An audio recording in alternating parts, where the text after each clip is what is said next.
శనివారం ఆయన ఎన్టీఆర్ దుర్గి వ్యవసాయ మార్కెట్ యార్డ్ కమిటీ చైర్మన్ లింగా బ్రహ్మయ్య అధ్యక్షతన ఏర్పాటు చేసిన మొదటి సమావేశంలో పాల్గొని మాట్లాడారు.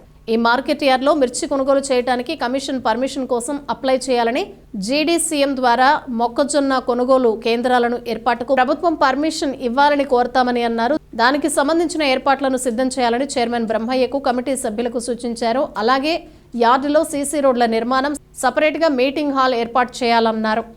ఆదాయాన్ని ఎలా పెంచుకోవాలనే దాన్ని కూడా మరి మిగతా చోట్ల ఎలా జరుగుతుందనేది కూడా తెలుసుకొని మనం మిర్చి యార్డు ఆదాయాన్ని పెంచుతున్నప్పుడే మనం ఖర్చు పెట్టడానికి అవకాశం ఉంటుంది. కాబట్టి మరి ఏ విధంగా మనం మిర్చి యార్డు ఆదాయాన్ని పెంచాలనేది కూడా మీ అందరూ కూడా దాని మీద కూడా దృష్టి పెట్టాలి. ఒకటి డిసిఎంఎస్ గురించి మరి ఏడీఏ గారు చెప్పారు.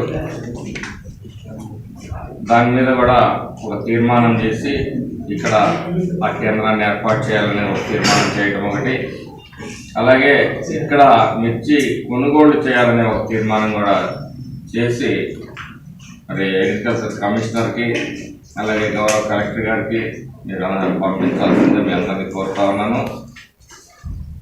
మరి ఇంతకుముందు పవర్ స్ప్రేయర్ల గురించి చెప్పారు. మరి పవర్ స్ప్రేయర్లు అంటే అది ఎవరు సర్టిఫై చేయాలి? అది ఉద్యానవన శాఖ సార్, హార్టికల్చర్ ఆఫీసర్ రైతులు కొనుక్కొని వారికి డిపార్ట్మెంట్కి సబ్మిట్ చేస్తే 10,000 రూపాయలు రైతులు. ఎంతమందికి ఇస్తారు? వివరాలు ఉండాలి. కానీ కట్టిన తర్వాత ఇది కేవలం మరి నిరుపయోగంగా మారిన పరిస్థితిని చూస్తుంటే చాలా బాధాకరం. ఇక్కడ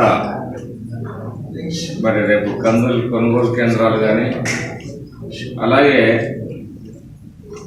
మరి మొక్కజొన్న కొనుగోలు కేంద్రాలు, ఇలా ధాన్యం ఇవన్నీ కూడా ఇక్కడ ద్వారా లావాదేవీలు జరిగితే యాదికి మరి ఆదాయం వస్తుందేమో మీరు గమనించి దాని మీద చర్యలు తీసుకోవాల్సిందిగా కోరుతా ఉన్నాను.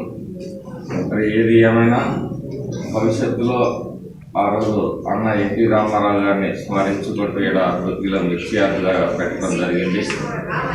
అది పూర్తిగా నెరవేరేందుకు నా వంతు సహాయ సహకారాలు అందిస్తానని కృషి చేస్తానని చెప్పి సభాముఖంగా తెలియజేస్తూ ముందుగా మీ అందరూ కూడా కోరుతా ఉన్నాను. Thank you.